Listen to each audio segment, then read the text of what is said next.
ज्यादा हो गया बहुत सकता है। मैं इसी क्रम में बहुत पीड़ित हूँ। आप देख सकते हैं 635 18 का हो गया और लंबा भी 248 का हो गया, लेकिन किसी की सरकार को हम लोग की बात का कानों का चूल नहीं दिख रहा है। और लेकिन ठीक है, इसका मतलब हम पढ़े लिखे हैं, हम तरस आ रहे हैं, इतने कमजोर नहीं है। सरकार में बैठे आला अधिकारी, सरकार में बैठे नेता, सुन लीजिए, हम लोग को उतना कमजोर हो समझिए।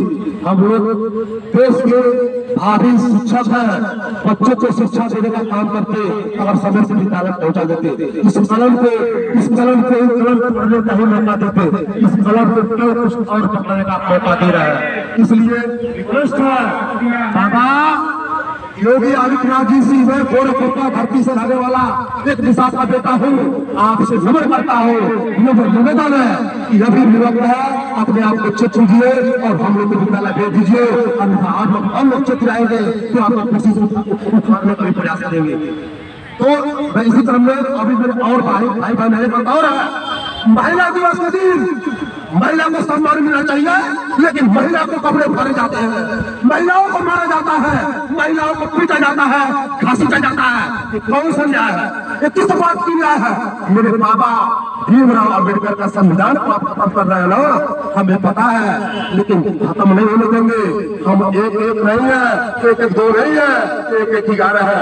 इसी तरह मैं चाहूंगा हमारे साथी है उसे जानने को प्रयास कीजिए इस पीड़ित छात्रों की दर्द क्या है। अभी मेरे सभी भाई बंदियार का पैर तोड़ दिया गया, शरीर पर छाला पड़ गई, लाठियां बरसाई गई, क्या यही न्याय है?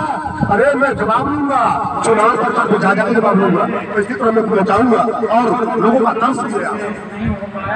आप देख रहे हैं किस तरीके से जो शिक्षक हैं अनुसूचित जाति के पिछड़े समाज के नेताओं का पर्दाफाश किया जा रहा है। अब तक टीवी चैनल एक दर्द को जानने के लिए जब यहाँ पहुंचे, देखिए एक दलित समाज की, पिछड़ों की समाज की जो अगुवाई करने जाते हैं, मंत्री के घर जाते हैं, उन पर लाठियां बरसाई जाती, उनके पैर तोड़े जाते हैं। जब महिला और नारी सम्मान होता है तो उन पर देखिए किस तरीके से उन्हें चीर हरण किया जाता है, उन्हें पिटाई किया जाता है। वह रे योगी बाबा की सरकार, वह रे केंद्र की डबल इंजन की सरकार। आइए हम चलते हैं उस पीड़ित व्यक्ति से बात करते हैं जिन पर लाठियां बरसाई गई हैं और उनका पैर टूट गया है।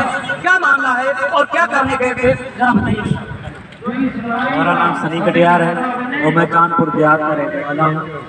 आज जैसा कि हम सभी भाई बहन 68 से चयनित शिक्षक माननीय भूपेन चौधरी जो वर्तमान में भाजपा प्रदेश अध्यक्ष हैं, उनसे अपने न्याय की गुहार लगाने माननीय जी के आवास पर गए हुए थे, लेकिन वहाँ जैसे ही लोग पहुँचे हमारा धरना आंदोलन या मांग चालू हुई, लेकिन पता चला माननीय जी अंदर बैठे हुए थे। उन्होंने हमें हमारे किसी भी भाई बहन से मिलना उचित नहीं समझा और प्रशासन के लोगों को आदेश किया कि इनके ऊपर प्रशासनिक बल का प्रयोग किया जाए और उनको यहाँ से भगा दिया जाए।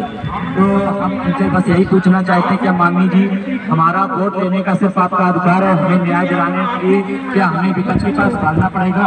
आज यही लोग हमसे कहते हैं कि हम लोग रात को खाने योग हैं और न्याय के लिए जब हम आपके दरवाजे आते हैं तो आप कहते हैं न्याय उनसे लीजिए जो 4 बार लगातार मुख्यमंत्री रह चुके।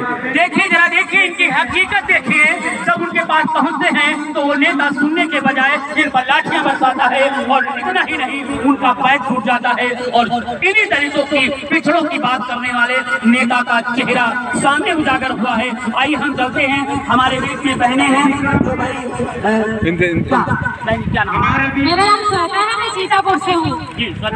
मैं बस इतना कहना चाहती हूँ कि जो मोदी सरकार अपने को पिछड़े वर्ग की सरकार मानती है और कहती है कि 143 करोड़ जनसंख्या हमारा परिवार है, तो मैं बस उनसे इतना पूछना चाहती हूँ कि हमारे परिवार के मुखिया, जिस मुखिया का कर्तव्य होता है कि अपने बच्चे को 3-3 घंटे पे खाने का ध्यान रखे, उनके बच्चे हम भी हैं, हम भी उनके परिवार का हिस्सा है। तो हम बस उनसे इतना पूछना चाहते हैं कि हम लगभग 650 दिनों से यहाँ नामी जेल में, जिसको हम जेल की ही संज्ञा दे सकते हैं, जहाँ न खाने की व्यवस्था है, न पीने की व्यवस्था है, न रहने की व्यवस्था है, छत नहीं, धूप गर्मी बरसात सह रहे, 650 दिनों से भूख से मर रहे। कैसा निकम्मा, कैसा विहीन हमारा मुखिया है जिसको ये तरस नहीं आता कि हमारी बेटियां, हमारे बच्चे भूखे मरे जा रहे हैं, भूख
हमें कोर्ट का नीला हवाली दे रहे हैं।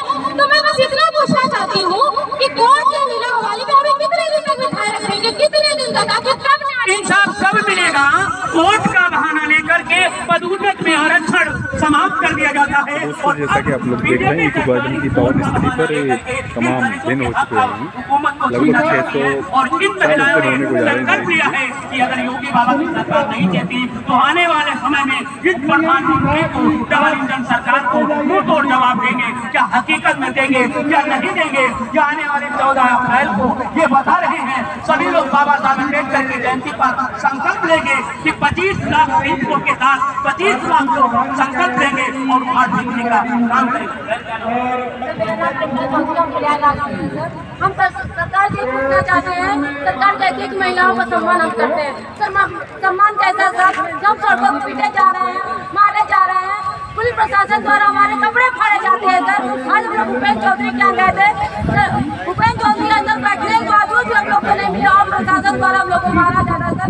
हम अभी हॉस्पिटल से होकर आए हैं सर, और सरकार इतनी निकम्मी हो गई है। सरकार 333 दिन हो गए, 633 दिन से बहन बैठी है और बताया है देखिए किस तरीके से बहनों का दर्द है कि बहन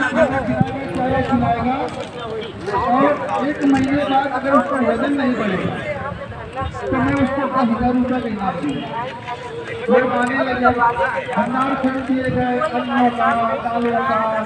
दोस्तों जैसा कि आप लोग देख रहे हैं 6,800 की लिस्ट में सिलेक्टेड अभ्यर्थी हैं, काफ़ी लंबे संघर्ष से लगातार अपना धरना दे रहे हैं और इनकी कोई बात नहीं सुन रहा है।